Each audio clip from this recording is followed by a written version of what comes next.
हमें सम्मान चाहिए। और एक बहुत जरूरी बात है जो औरतों को कभी सिखाई नहीं जाती, बोलो, चुप्पी तोड़ो, कहना शुरू करो। जैसा अभी आपको बताया कि 1 बिलियन राइजिंग में इस अभियान को शुरू करने का जो मकसद था, एक बहुत ही well known feminist artist, speaker, writer, also theatre person, Eve Ensler, उन्होंने अमेरिका में शुरू किया था। अब उनका नाम उन्होंने बदल के वी कर दिया है, अपना नाम छोड़ा है उन्होंने। और उनके साथ लगातार बचपन से सेक्सुअल वायलेंस हुआ था। और किसने किया था? उनके खुद के पिताजी। और उन्होंने उस बात को सोचते हुए ये सोचा कि कितनी औरतों के साथ इस तरह की सेक्सुअल वायलेंस होती है, यौनिक हिंसा होती है, और हम चुप रहते हैं क्योंकि हमें चुप्पी सिखाई है। हमें कभी ये नहीं कहा बोलो, खुल के बोलो, चिल्लाओ। मेरी बेटी 7 साल की थी और उसको किसी, वो सुबह कहीं जा रही थी, कहने लगी मेरे को अपना कुछ ब्रेड लाना ये, और वापस आके उसने बोला वो जो उस घर में चौकीदार है ना, वो मेरे को ऐसे ऐसे कर रहा था। मैंने कहा तुझे चिल्लाना चाहिए था, तुझे बोलना चाहिए था कि ये बंदा बहुत खराब है, मेरे को किस तरह से बुला रहा है। उससे तुम्हारी बदनामी नहीं होगी। हमारे साथ अन्याय होता है और बदनामी हमारी होती है, ये रूल कहाँ से आया? जो कानून की बात इंदिरा जी कह रही है, आप कानून 1000 बना दीजिए, जब तक कि वो रियल नहीं होते, जब तक वो इम्प्लीमेंट नहीं होते, जब तक पूरा समाज उसके बारे में नहीं बोलता, वो कानून से कोई फायदा नहीं है। वो किताबों की कानून है, वो किताबों में ही रहेंगे, है ना। तो बोलना सीखना पड़ेगा। अब ये जो 1 बिलियन की बात हम कह रहे हैं, हम उन औरतों की बात कह रहे हैं, उन लड़कियों की बात कह रहे हैं जिन्होंने कहा है कि हमारे साथ अन्याय हुआ है, हमारे साथ हिंसा हुई है। पर बहुत सारी औरतें कभी जिंदगी भर नहीं बोलती कि उनके साथ हिंसा हुई। तो ये जो 1 बिलियन का आंकड़ा है ना, ये झूठा है थोड़ा। इसमें हमें जोड़ना पड़ेगा उस चुप्पियों को, वो सहनशीलता जो हमें सिखाई जाती है, जो हम जिंदगी भर त्याग करो, सहनशील बढ़ो। एक है कॉम्प्रोमाइज करो, एक है एडजस्ट करो। ये सारे शब्द तुम लोगों ने सबने सुने होंगे ना। अब इन शब्दों से कहना है हमें, अब इनसे दोस्ती नहीं करनी, इन शब्दों को छोड़ना है। तो जो ये पूरा मुद्दा है हिंसा का, मैं आपसे एक सवाल करती हूँ, तुम सब जवान बच्चों से भी, लड़कियों से, कि अगर 100 करोड़ मर्दों के साथ हिंसा होती तो आज क्या होता? आज क्या होता? क्योंकि औरतों के और लड़कियों के साथ हिंसा हो रही है, तो हम इसके बारे में ये नहीं कहते कि ये महामारी है। हमने कोरोना को महामारी बोला। जब 100 करोड़ औरतें पूरे विश्व में हिंसा के शिकार हैं, हम उसको महामारी नहीं कहते, हम उसको एपिडेमिक नहीं कहते। मुझे लगता है हर कंट्री को, और नेपाल को और इंडिया को तो खास तौर से ये कहना चाहिए, हमारे यहाँ औरतों के खिलाफ एक एपिडेमिक चल रहा है, एक महामारी चल रही है। और इसको रोकने के लिए पूरे जो पार्लियामेंट है उसको खड़े होके बोलना पड़ेगा कि ये हमें मंजूर नहीं है। 1 बिलियन राइजिंग कैंपेन का एक डिमांड है, एक स्लोगन है, हमें हिंसा मंजूर नहीं है। दूसरी जो बहुत इंपॉर्टेंट बात है, कम से कम हिंदुस्तान के आंकड़े, इंडिया के आंकड़े ये कहते हैं कि 85% हिंसा घरों में होती है। हम जिन्हें प्यार करते हैं वो हमारे साथ हिंसा करते हैं, हम जिनके साथ सोते हैं वो हमारे साथ हिंसा करते हैं। तो ये हिंसा तभी रुकेगी जब घर में प्यार का माहौल होगा, जब घर में बराबरी का माहौल होगा, जहाँ पर कोई भी किसी पर हाथ नहीं उठा सकता, बुरे शब्द नहीं बोल सकता, हमारा अपमान नहीं कर सकता।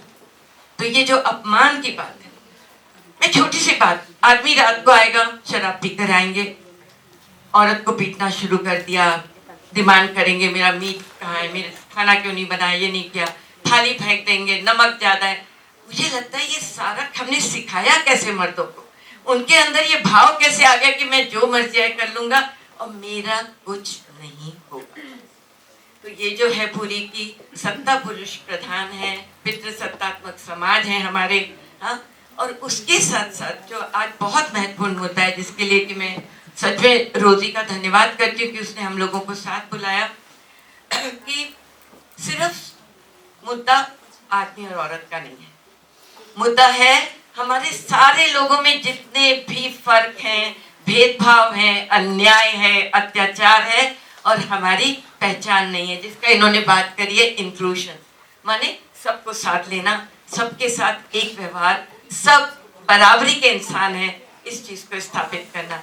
तो मुझे लगता है जो पूरा मुद्दा है दलित लोगों का, जो यहाँ पर भी है, हमारे यहाँ भी है, फिर हमारे यहाँ जो एक बड़ा मुद्दा खड़ा हो रहा है वो मुस्लिम परिवारों के साथ, मुस्लिम कम्युनिटी के साथ, तो ये जो नफरत का माहौल, 1 बिलियन राइजिंग कैंपेन में हम नफरत के खिलाफ लड़ाई लड़ रहे हैं और हम मोहब्बत की बात कर रहे हैं। आपने 14 फरवरी का जिक्र किया। 14 फरवरी एक क्या है, क्या नाम है 14 फरवरी का? Valentine day. तुमको कहानी मालूम है इसका? So that was started by a priest कि मोहब्बत और प्यार चाहिए ना। जब हम इसको यहाँ पे हिंदुस्तान में ये आगे बढ़ने लगा तो कैंपस में हिंसा शुरू हो गई, लड़के गलत मैसेजेस लड़कियों को भेजने लगे, है ना, गंदी हरकत करने लगे। हमने कहा ये हमें मंजूर नहीं, हमें मंजूर ये है कि हम सच में एक ऐसा मोहब्बत का माहौल खड़ा करें कि एक दूसरे के प्रति हमारे मन में कंपैशन हो। कंपैशन का क्या शब्द है हिंदी? सहानुभूति हो, एक प्यार का, बराबरी का, एक स्नेह का माहौल हो, और हम एक दूसरे के साथ कहीं भी अन्याय या अत्याचार देखे हम खड़े हो जाए। ये वादा कर सकते हो कि कहीं भी अत्याचार होगा, किसी भी लड़की, किसी भी लड़के, सवाल सिर्फ औरतों का नहीं है, अत्याचार गरीब पुरुषों के साथ भी होता है ना, गरीब लोगों के साथ होता है, मुसलमान कम्युनिटी के साथ होता है, दलितों के साथ होता है, जो हमारे प्रवासी मजदूर हैं उनके साथ अन्याय अत्याचार होता है। हमारा स्लोगन है जस्टिस, जस्टिस के लिए खड़े हो और सॉलिडेरिटी के साथ, कि मिलजुल कर एक साथ, अगर हम सारे मिल के खड़े हो जाएंगे तो समाज बदलेगा या नहीं बदलेगा। तो एक लड़ाई है जो हमें अपनी जिंदगी में अपने लिए करनी होती है, एक लड़ाई है जो सामूहिक लड़ाई है, और जब दोनों लड़ाइयाँ करते तब जाके समाज बदलता है, तब जाके परिवार बदलते हैं। तो अब आप लोगों के हाथ में है क्या करना है ना, अपने सपने लेके उड़ना है और कहीं भी कॉम्प्रोमाइज नहीं करना है और किसी के साथ अन्याय नहीं करना है। तो मुझे लगता है कि जब एक, देखिए, लड़ाई झगड़े होंगे, मतभेद होंगे, एक ही तरीका है उसको सुलझाने का, and that is dialogue. Talk to each other and don't become silent, don't become aggressive. दोनों चीज़ें गलत हैं, चुप हो जाना भी गलत है और बहुत एग्रेसिव होकर जवाब देना भी शायद सही नहीं है। तो डायलॉग जो होता है, जो कि हम बैठ के कहते हैं चलो बात तो करते हैं। आजकल पता है लोग ना मिलते नहीं हो क्योंकि आपके पास मोबाइल है ना, तो हम बहुत दूर हो गए एक दूसरे से, जबकि हम साथ रहते हैं।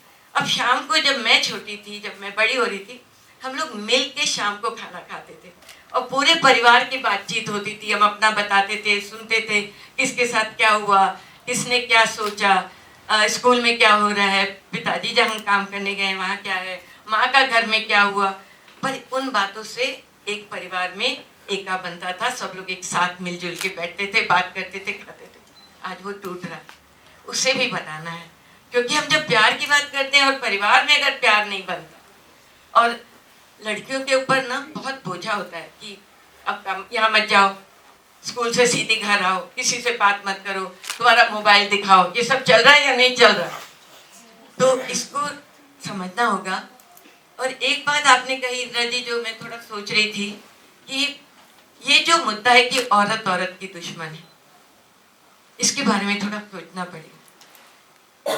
पितृसत्तात्मक समाज में कठपुतली के धागे किसके हाथ में है? मुझे तो याद है मेरी माँ को पिताजी ने चौकीदार बनाया कि तुम ध्यान नहीं रखती हो, वो टाइम पे आती नहीं है, आजकल बहुत जवाब देने लग गई।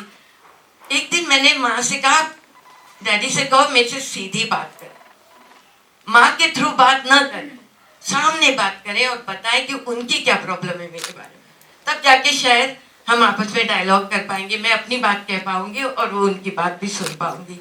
तो ये बहुत ज़रूरी है कि औरत को लड़ा के रख के ही पितृसत्ता जिंदा रह सकती है। जब तक औरतों में एका हो जाएगा, पितृसत्ता नहीं चल सकती। तो मुझे लगता है कि ये डिवाइड करके रखना पितृसत्ता के लिए बहुत जरूरी है। दूसरी बात, जितने भी आंदोलन है, दलित आंदोलन है या माइनॉरिटी कम्युनिटी के हैं, उसमें जो दलित है, जो दमित है वो उस आंदोलन में साथ नहीं देते, मतलब वो अपने दमन को में साथ नहीं देते। पर पितृसत्ता एक ऐसी आइडियोलॉजी है, ऐसी विचार है कि इसमें जब तक औरत भागीदारी ना करे ये चल नहीं सकता। तो पितृसत्ता ने बड़ी चालाकी से औरत को भागीदार बना दिया कि तुम देखोगी कि ये पितृसत्ता बनी रहे तो बहू कैसे व्यवहार करेगी, बेटी कैसे जाएगी। फिर हमें तो पराए घर का कहानी सुनाते रहते हैं, तुझे पराए घर जाना है, पराए घर जाना है। कल मैं किसी मीटिंग में थी तो एक महिला थी जो कि अपने एक डिपार्टमेंट से आई थी, महिला विभाग से। उन्होंने कहा कन्यादान एक हमारी सरकार ने बहुत बढ़िया स्कीम बनाई है। मैं खड़ी हो गई, मैंने कहा हम जानवर हैं, हम क्या कोई देने की चीज है जो हमें कन्यादान करा जाता है, और दान जिसको किया जाता है वो वापस लौट के नहीं आता। तो लड़की को ये बोलना बहुत जरूरी है, दोनों घर तेरे हैं और तेरे ये घर का दरवाजा तेरे लिए कभी बंद नहीं होगा। हमें ना ये सारी बातों के वो बहुत सोच के इनको बदलना पड़ेगा, इसको एक समाज में स्थापित करना पड़ेगा। और लड़कों को बदलने के लिए मुझे लगता है कि महिला आंदोलन को अब सच में लड़कों के साथ काम करना बहुत जरूरी है। हम बदल जाएंगे और पुरुष नहीं बदलेंगे तो ये समाज नहीं बदलेगा। तो हम तो प्यार, मोहब्बत, इंसानियत, जस्टिस, इन सब की बात करेंगे। और आप लोगों से मुझे उम्मीद है कि ये जो नारी आंदोलन हमने 50-60 पहले शुरू किया था, आप लोग इसको आगे बढ़ाएंगे और मजबूत करेंगे। वादा? एक गाना है, 2 लाइन। तोड़ तोड़ के बंधनों को देखो बहनें आती हैं, तोड़ तोड़ के बंधनों को देखो बहनें आती है। ओ देखो लोगों, देखो बहनें आती हैं, ओ देखो लोगों, देखो बहनें आती है। आएंगी जुल्म मिटाएंगी वो तो नया जमाना, आएंगी वो तो नया जमाना लाएंगी। तोड़ तोड़ के बंधनों को देखो, जोर से, तोड़ तोड़ के बंधनों को देखो बहनें आएंगी, ओ देखो लोगों, देखो बहनें आएंगी। आएंगी जुल्म मिटाएंगी वो तो नया जमाना।